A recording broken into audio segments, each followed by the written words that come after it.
Good morning and welcome to the Cambridge Music Forum. When I was told that I would be leading this panel, I mistakenly thought it was about board games. You know, Monopoly, Mega Monopoly, Communopoly, no takers. Okay, I'll give this joke up. The major point being, just before I sort of get into the major points of discussion, I took this up because this is a topic that's really close to my heart. In 2022, I founded a record label entirely on the basis of the fact that it was impossible for myself and several other contemporary composers to get representation, simply because of the monopoly that exists in these places. So I think today is going to be an exciting chat.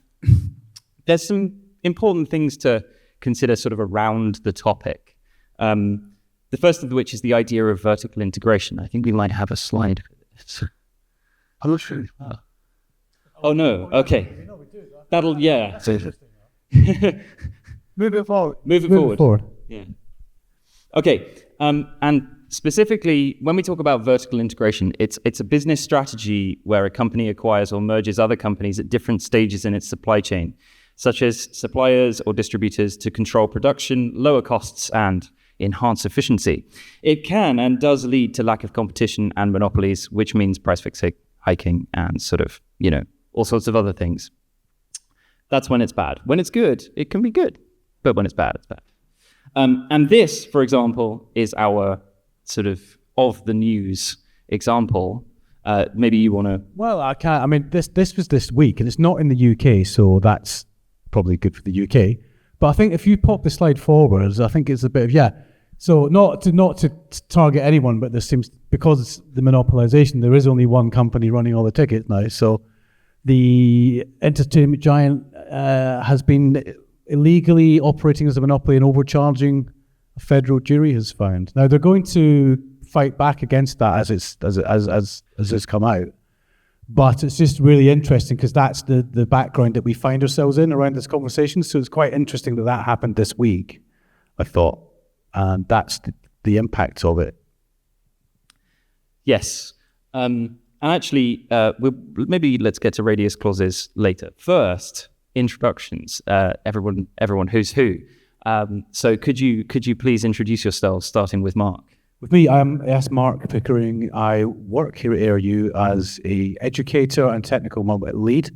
My background is in multidiscipline creative and tech consultancy, and I work as a freelance consultant on technical for events. My background also is I am a music video director, and I work with lots of big artists like Dua Lipa, Paloma Faith, so many, Jack Johnson, lots of people, Hello, my name's Becky. I am marketing and strategic lead for the Cambridge Folk Festival at the City Council.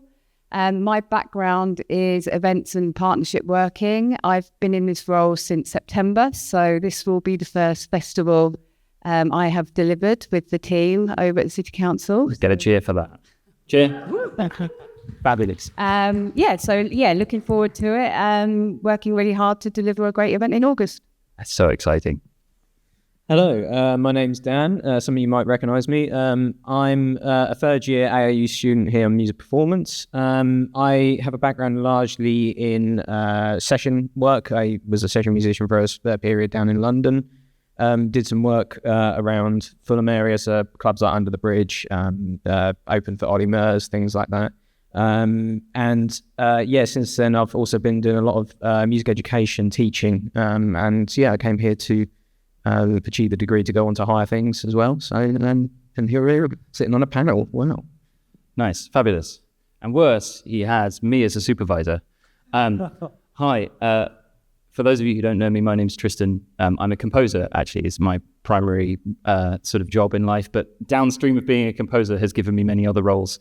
I'm director of Cambridge Voices. I run a production house called Harmonicum, to which the previously aforementioned record label is attached.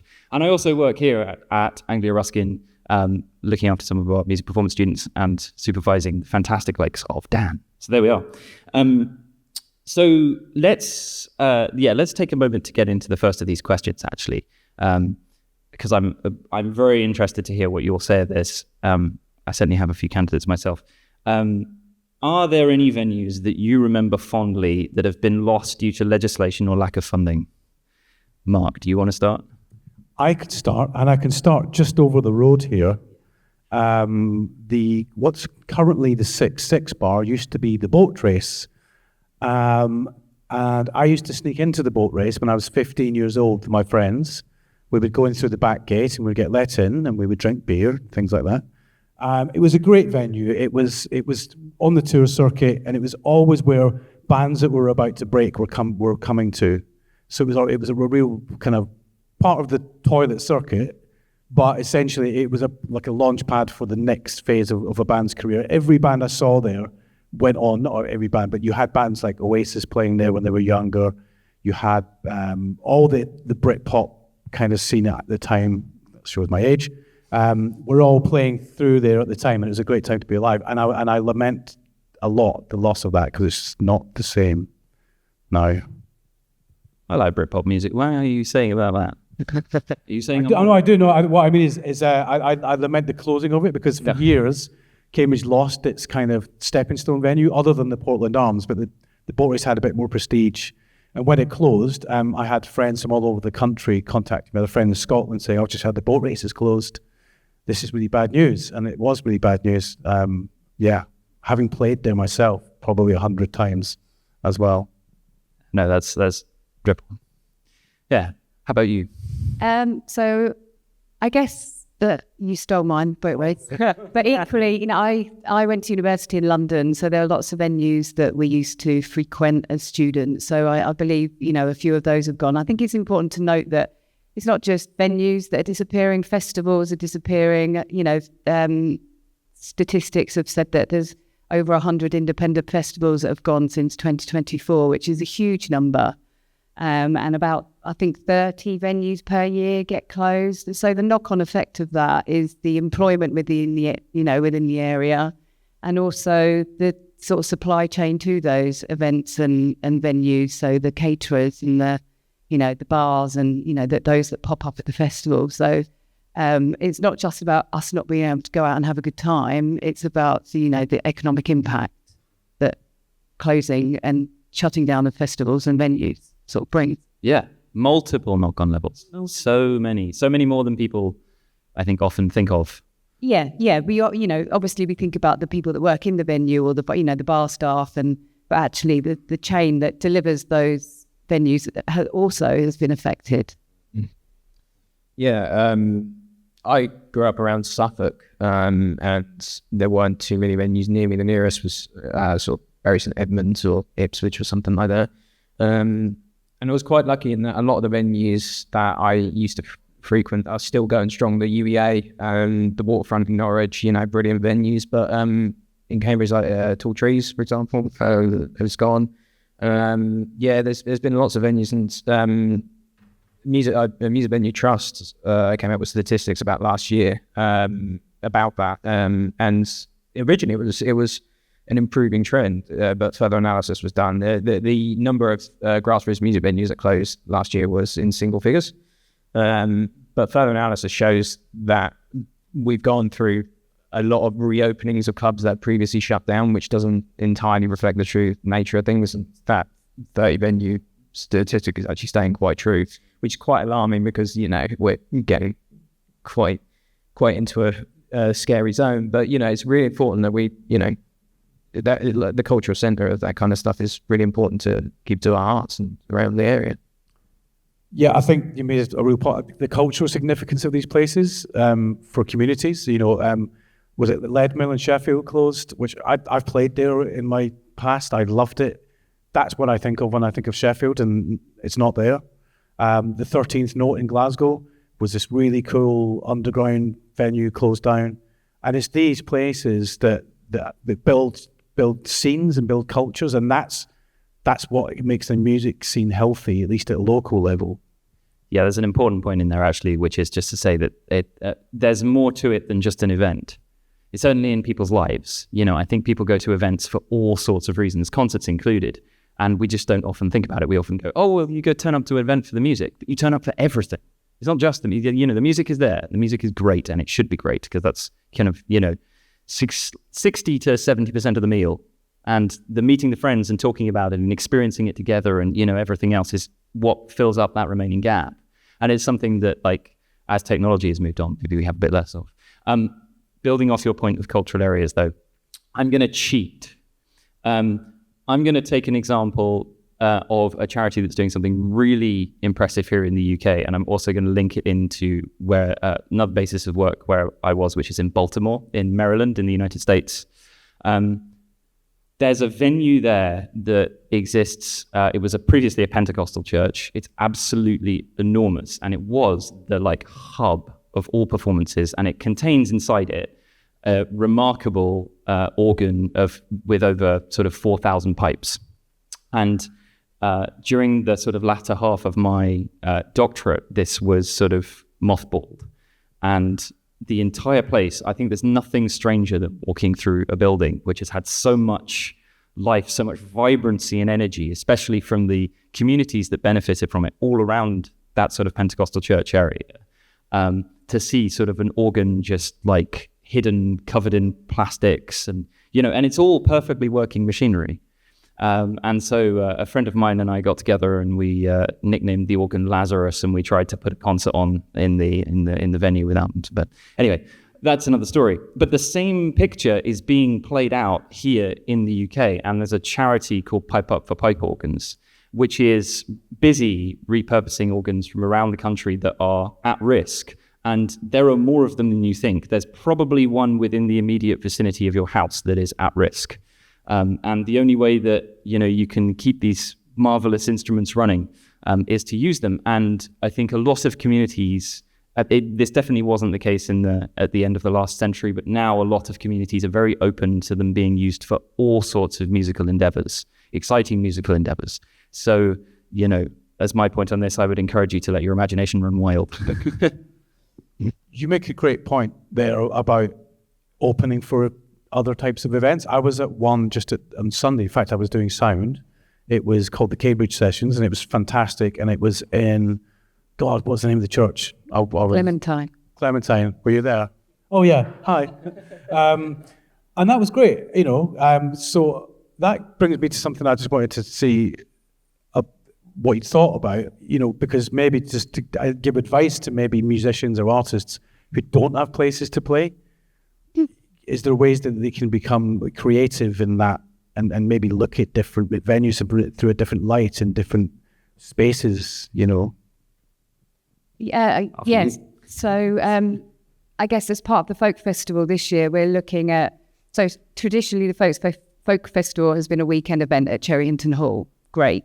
But this year we wanted to, expand the brand a little and look at how we can use Cambridge as a bit of a venue. Cambridge is an amazing city. It has so much to offer. So how else could we utilise that backdrop? So we are working with other venues or partners to deliver events across the city. So for example, we're doing an event in Great St Mary's Church on the Friday before. We're working with Cambridge Bid on delivering some free music up at the train station. So it's like, how can we utilise the space that we've got in different ways? And that essentially helps everybody. It helps the artists, it helps the venues, it helps the whole ecosystem of the city, really. I think part of that as well, agreeing completely with what you said, there's a lot of examples of that, but I think from the musician's perspective as well, from the artist's perspective, it's about talking, asking people, going around and making it known that, if you're really keen on your art and you really want to make it, you're really pushing for it, talk to the relevant people, talk to people, whether it's your local council, whether it's an arts fund thing, just say hi, and you can get this information from them. And talking to them and, showing demand is always a good way of making people want to provide for that kind of thing, because they know that there's going to be, some kind of demand for it. So. And I guess it's also access to how do you attract a new audience if you don't put yourself in different places. Oh, totally. Yeah. I'm going to use this as a launch point to focus back in on the monopolies. Because our second question is, why do you think monopolies were able to get such a hold on this aspect of the industry? Which is an interesting question. It's an existential question, and it's a pointed question. So good luck. Please don't look at me with that one. I thought you were going to go straight to Becky because convenience, probably. Yeah. Do you know what I mean? I mean, I think that in some ways, having a one-stop shop is like really quite convenient if you were an agent or a promoter or even an artist to a point. But I think, just supposed to be careful what I say here, but you've got to remember at the top of this is people who want to make profit and maximize the profit. And once they've gone through the full circle of a cycle of growth, there's only one way to go, and that's to cut, before the next cycle of growth happens again. It's how business works. And I think maybe we're there. And I think maybe that's how it happened. That's my take on it, at least. Yeah, I guess, and it's, in those situations, it's very hard for someone else to penetrate that chain. So we all know we're talking about Live Nation. It's no secret. Who? Sorry. So, if they control the whole journey, so they have the venue, they sell the tickets, they manage the artists, how does a small venue or festival sort of penetrate that? They can command the cost, they can command the price of the artist, which jeopardizes anybody else's access to them. So if Live Nation are paying somebody, I don't know, let's pick a figure, £100,000 to play a festival, they've set the bar so high that how does Cambridge Folk Festival compete with that? Yeah, that's an excellent point. And actually it peels into a little bit, sorry to skip you for a second, but I want to jump off that because I didn't realize until the first time I was trying to book a 3,000 seater London venue, and they turn around to us and they go, here's the price of booking the venue. I go, and by the way, 30% of that and 30% of your ticket sales will go straight to Live Nation. I said, what? I said, yeah, and you can only have 20% of your own tickets to sell. And I was like, this is mad. It's literally through, if you try and go round, you discover they reappear.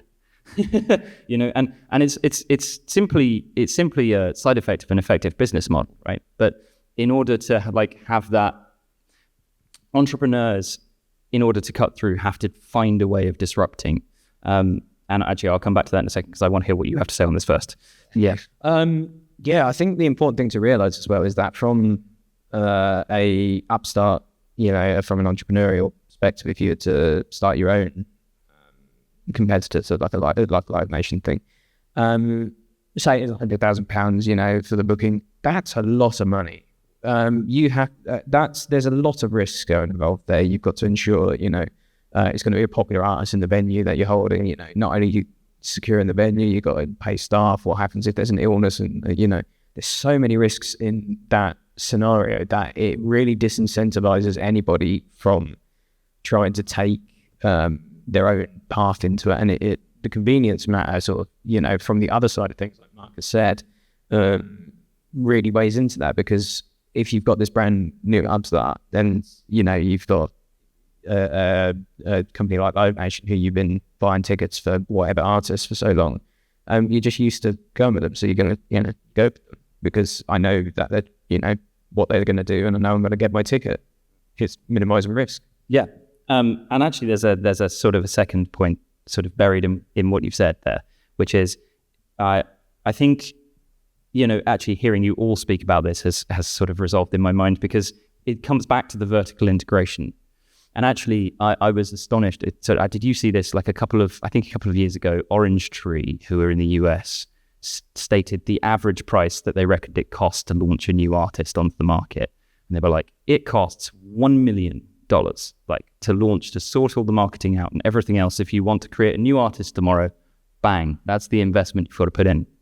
And when you imagine that at each stage, when you're going through this, you're working out sort of how to glean from all of these different sections, you can imagine how it would be such an expensive venture. But that raises an interesting question. Should it be that expensive to launch an artist? Because, you've kind of inflated the price, right, of launching an artist's career. I don't know. Okay. I don't think it does. And I think one of the reasons why I don't is because the talk that's coming up next might just dispel some of those conversations, some of those thoughts, some of those preconceptions, because, you know, I'm going to throw back to the late 1970s when people decided to take matters into their own hands, sell their own records and create their own scene. And, you know, and that created the punk scene and the post-punk scene, which eventually got taken over by you know, corporates. But you can take matters into your own hands. I don't think you have to do it that way. If you're looking at, some mega star who's coming up through the traditional routes, through traditional gatekeepers, but actually, if you look at that, it's so difficult to get to penetrate anyway. Why not just do something different? It's my thought on it. Yeah, it sounds like an awful lot of money, doesn't it? Surely there must be other ways now in the digital era that you don't need to sink such huge amounts of money into launching an artist. And, you know, there are a number of artists that have done it independently and quite successfully. So I'd question that. That's why I thought I'd bring it to you, because it feeds into that same narrative, right? There's only one way. It makes it unattractive, I guess. If you push that message out, it makes it unattractive to the smaller artists to give it a go. And you attach a very large price, like a big price tag, scare people away. Yeah. As an independent artist and outside, if anybody does have... You got £1 million? Yeah, if anyone here got one, you know, I'll send a hat round. But I would... Yeah, I think that's pushing... As said, it is pushing a narrative. But I think the event, the way that the kind of ecosystem is, I guess, with, you know, modern technology, being able to record in a bedroom, become a bedroom producer and things like that. I get the principle of, you know, if you want to launch somebody who's going to get it the chance and things like that. But as somebody who's, you know, got on BBC Radio with EP that was recorded for free, and thank you very much, you know, that there are ways around. Peter Von Toy is a great artist who's doing a very unique thing where he's not releasing any media whatsoever, whether it's albums, whether it's anything. He's writing music, and the only way you can hear that music is by going to see him live. And he's making a living doing this, going around, you know. There are people who can buck that trend, and I think that's very much looking at it from a very traditional narrative of what's going on in the industry. Yeah, for sure. Can I jump back in as well? Before I open a can of worms, I also wanted to say that you can actually chart in a different way. So the artist Constant Follower got a top 20 UK album, and he's completely DIY. And no, it wasn't played on Radio 1 or Radio 2 even, but it was played on Six Music, and it was played on KAXP, you know. There are other ways, and I can't wait to hear what he's got to say about that, actually. But then you're talking about, you can produce music in smaller environments now for less money. But then you've got the distribution problem that we're all about starting to encounter through monopolization of streaming services, and streaming services not being classified as broadcast like it should have been originally, leading to nobody's getting paid, right? And now we've got the space getting clogged up with AI slot, which is then making money, and then it's getting harder, isn't it? And I think, I don't want to speak too much into that, because I think James, our accreditors, have got a talk later, which is going to open up some of those discussions as well.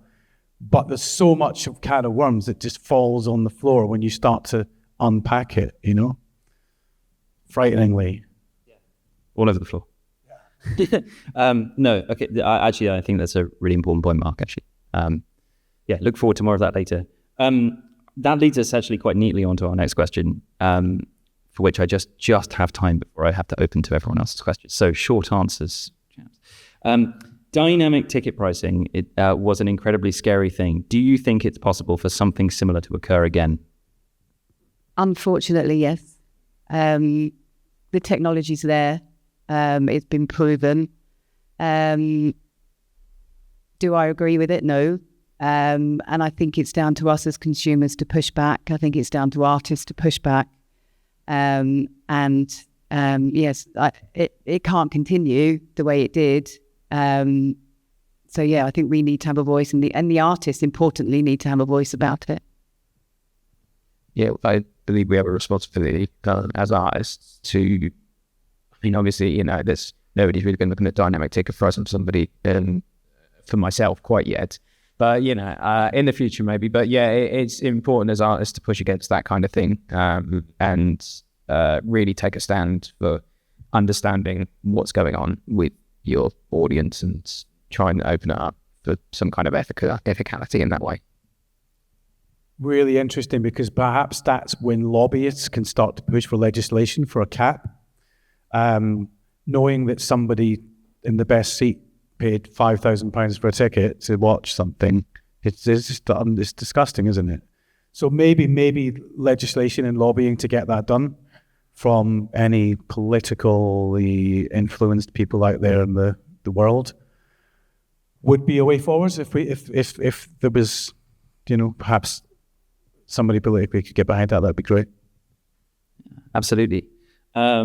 Okay, I'm gonna have to. There's one more question here actually, which I've just read, and I think we definitely should cover, which says, "What do you think?" Just brief answers again. What do you think music fans, especially the younger generation, can do to help support grassroots venues and independent festivals? Talk, network, go and socialize, and go to them. Talk to them. Say,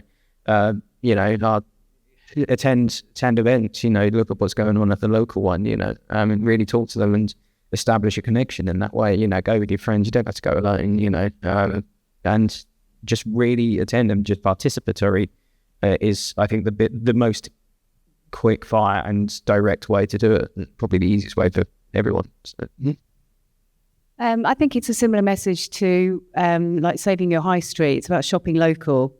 Go into your local venue, go early to see the warm-up act, go to events like the Strawberry Fair, which is free, go and see those local acts, and support, and buy your tickets from, again, locally. So it's a similar message to the high street, really. Yeah, my message would be to put this down a bit, go outside, because the world is a wonderful place and there's great music to be seen and there's great artists in your local area. Go and discover them. No, excellent. Thank you. I'm going to quickly wrap and then open it up to general questions. But I think one of the really interesting sort of through lines that you've all been saying, the things that I've taken away from this, is that this is effectively, we are uniquely gifted as musicians to provide the creative solutions, right, required to be effective entrepreneurs in the face of these monopolies. In other words, it's you. In order to do it, it's a uniquely creative endeavor. If you go out and be creative about how you see the situation, then you will be able to formulate something that works for you and works for others. So your creativity here can be immensely positive.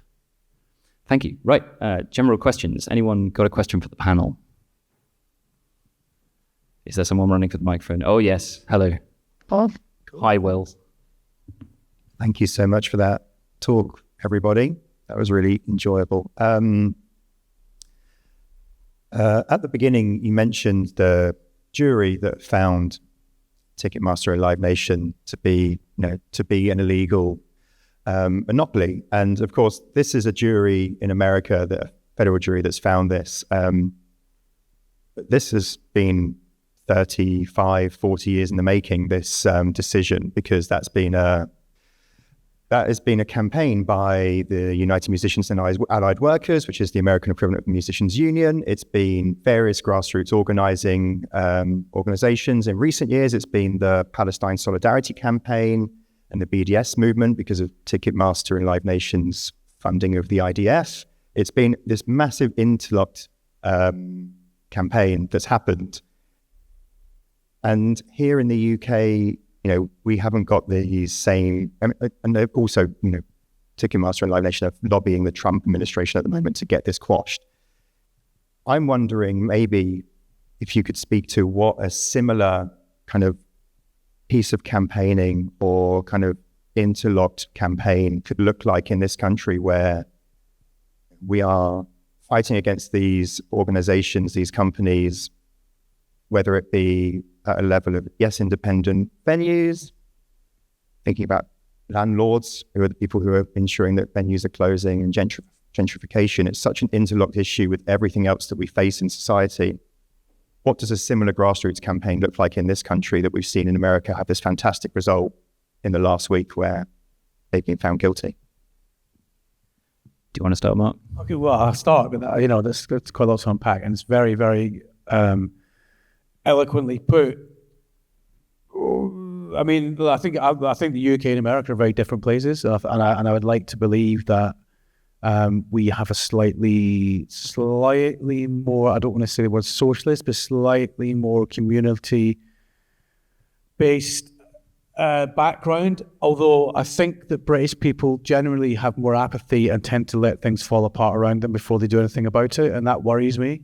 Apathy is, anyway, I don't think into political statements, but fascism, but you say America, they've won they've won one court case, but all it takes is for a certain orange-looking person to decree that that's not the case, and things could change. How does that look like here?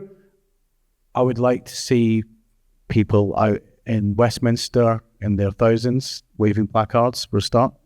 Would be my way forward on that. That's all I can offer.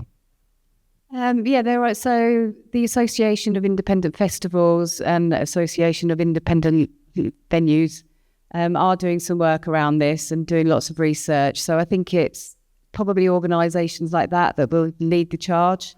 And then they're supported by organisations like the Music Venue Trust and the Save Our Scene. So I think if all of, it's better in numbers. I think, you got a louder voice if you all work together. So I think it would be organisations like that would lead the discussion in this country and hopefully sort of bring it forward to a point similar to the States. Yeah, I think also there's a key aspect of there's a deliberate obfuscation of information when it comes to the general public and to musicians like myself that hadn't gone out and read it, and deliberately looked for this stuff and understood the live scene. It's very unknown how, not wanting to use the word predatory, but it can be in that scene. And I think the one thing that we need to focus on if it were to go against the counteraction is just make information publicly available and clear and concise to spread around, some marketing in a way, being able to say, this is what's happening, rather than having it locked behind, so many densely written articles that are sometimes AI created that don't read that well, just get the information out there and tell people that this is what's going on. And I think that's true in any grassroots movement. It's just letting people know what's happening and, providing that step for them to form their own conclusion and decide if they want to take action on that. Ever the optimist, ever the insufferable optimist. I'm going to say, I think it's back to my creative solutions thing, actually. But one of the things you really can do in the circumstances as they are is vote with your feet, effectively. Vote with what you do. And they do exist many, many, many, many people who are running venues, who are organizing concerts, who are doing all sorts of positive things that are separate from this. And just engaging with them is that tiny step is such a powerful step. So if there was one way you could say, I want to take my career forward without engaging with any of this, that's fine. You should do that. That in itself is, one form of creative solution. But there are others. I mean, it took me until 2022. So hang on, how many years is that? It took me 6 years of being a published composer, effectively, to decide to take matters into my own hands about these things. And, I've discovered as a heuristic that this might be more of a personal heuristic than anything else. But I've discovered as a heuristic, if I do something that leads to greater independence, that is always a positive step in my life. And, that is absolutely true if you're sort of putting on these sorts of concerts. And again, I mean, a lot of the ones I started with were in really local venues, like my village of 400 people, the village hall. It's not a thing to be ashamed of. It's great. That's work. That's music doing its good work. So yeah, I think we just have time for one final question. And I'm the stage manager is nodding at me, so yes. Excellent. Any more questions? Yes, to the lady in the front. Hello. One thing I'm very aware of is that of people's habits when they're seeking cultural activities is changing. Alcohol sales is down more than ever, and I don't think that that's going to change as time goes on because people are prioritizing their health and well-being. So I'm curious, how are venues addressing that now, and are there, or if you know, and if there are plans for how this will be addressed, because it is that younger generation which are making those decisions. So obviously this is something that's going to impact long term. Do you have any insights into what that's looking like? I can start here because I've got a look. So I have a strange sort of audience demographic that turns up to my concerts. They're either we're trying to reach the between 30s and the sort of between 30 and 50-year-olds, but for some reason they never turn up to our concerts. So it's either over 50 or under 30 who turn up to our concerts. So if there's anyone who likes contemporary classical music between the ages of 30 and 50, please introduce yourself to me. In any case, the first step we made actually was we changed, because there was this huge culture in classical music, which was it was almost 100 years old, right? Of you go to the concert and then you get your glass of bubbly and your wine and everything else. And we the first few concerts we ran with this younger audience in, no one wanted it. So we were like, okay, well, let's just replace it with tea and coffee. Let's get really, really good tea and really, really good coffee and really sort of local stuff. And then what we'll do is we'll set up a place where everyone can sit down afterwards and have a chat about the concert. And that small move changed enormously. It changed everything, because now there's not that same pressure in the environment. What we was trying to create, right, is an environment where everyone feels as relaxed as possible. And if you're standing stressed at the drinks table, that's not relaxed. So it's I think what will probably happen if the venues are following the similar sort of pattern we're following in our, because we're not a venue, we're just but if they're following the same sort of pattern as we are, then I would imagine they'll go down a similar route. They'll end up serving something which benefits younger viewers if they want to attract younger viewers. Yeah. I'll speak to my experience working here with lots of young people, which is a privilege actually. Earlier I said, put these away. Maybe we engage that at these events a bit more. Maybe we invite influencers along. Maybe we look at engaging activities that might involve social media that could engage a younger audience. That would be my one take on it, I think. Yeah. I think, sorry to cut in front of you, it's an interesting perspective, because I think it intrinsically links to a scene that I'm very rooted in, which is kind of like the pub music scene. I grew up, playing folk and drum and bass in folk venues, in pub venues, and it's very between those two demographics. The people who turn up for the folk audience would have, generally a pint of real ale. It was Suffolk. So, they would have a pint of real ale, but they would never go sort of like too over the top with it, there wouldn't be the same amount of like excessive drinking, should we say. But I expected before I started doing the drum and bass stuff, that it would be a lot more intoxication, but it was quite the opposite. It was the younger people were completely stone cold sober throughout the whole time. It was really interesting to watch.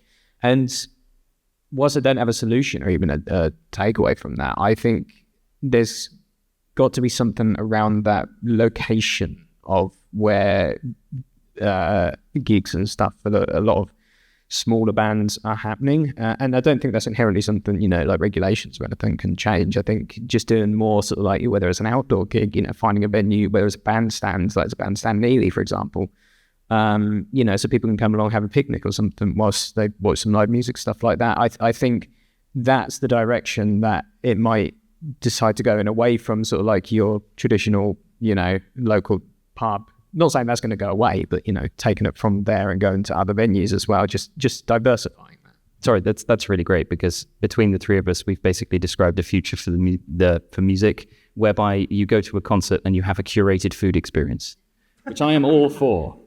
Anyway, sorry, Becky. I guess similar to you, I guess you need to pivot and offer what your audience is looking for. From a festival perspective, it's about that experience. So what else? We don't want people to walk into Cherrington Hall and just go to a gig in a park. We want them to have a full festival experience, and that might be the bar, but it could also be the workshops. It could be the storytelling. It could be the children's activities. So it's about looking at what your audience is demanding and offering choice, I think. The body paint. There's lots of young pictures of me covered in green. Anyway, sorry. Can I throw one more thing? And it's just come from what Dan said and Becky said. And as a parent to young children, invite families. Families feel excluded, especially people with young children, that the space isn't for them. And if you bring families into the fold early, maybe that will impact the culture, and the kids will grow up wanting to go to these events. Yeah, that's your future audience, right? Absolutely. You guys got that one. Sorry. Keep going. We have time for one more. Okay, we have time for one more question, even then. Any questions? No.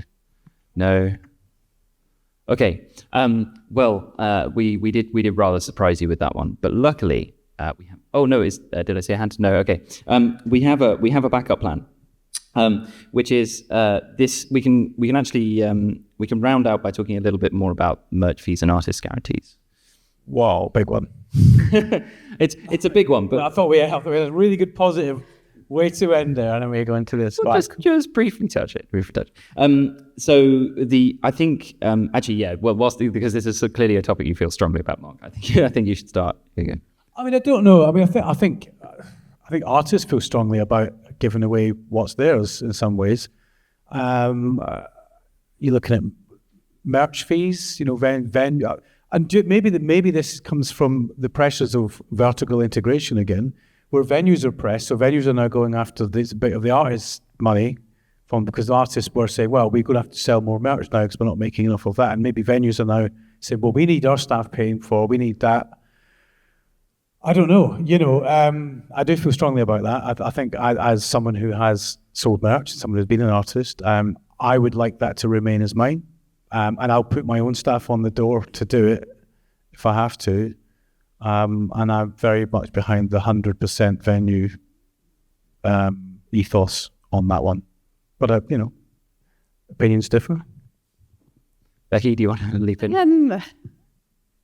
I can see both sides, if I'm honest. So from our point of view, if we are selling and staffing the merch tent, then that's a cost to us, and margins are really tight for putting on events. There's close to zero, if any, profit. So I'm on the fence a little bit with that one, if I'm honest. But the percentage needs to be reasonable. I don't disagree with charging to sell other people's merch, if I'm honest. Yeah, no, I think there's an interesting piece of context here, actually, which is that the one thing that isn't often spoken about, but the events industry, or sort of hospitality in general, runs mostly on a similar margin to the construction industry, which is crazy. Services run on like these huge margins, but if you imagine sort of putting on a festival is basically going to give you the same amount of profit as building, the Leadenhall building as a percentage. That's a crazy consideration anyway. So yeah, these things are very nuanced. Dan, do you just want to finally? Yeah. I'll keep it quick. But I think the principle. I think I agree mostly with what Mark's saying. More. I mean, I'm an artist. I'm biased, I've always followed the principle that if somebody's done work, they should get paid for it. That's what they deserve. So if somebody put effort into being there all night at a merch stand, for example, selling, and they're contracted to the venue needs to pay them, So I get the argument, but I think it very much has to be reasonable, and I think there can be a lot of independence shown from an artist sometimes, even if it's just like, if you've got a gig down the local pub and you're selling some merch and you've got a mate, I'll sing you a tenner if you just, look after the merch stall. And then you can expand that towards bigger venues. That happens a lot. I saw the Stranglers, for example. They just had, I saw them at the UEA, and they had a mate that was running it, who was just doing it for like 3 pints of Guinness or something. So, there's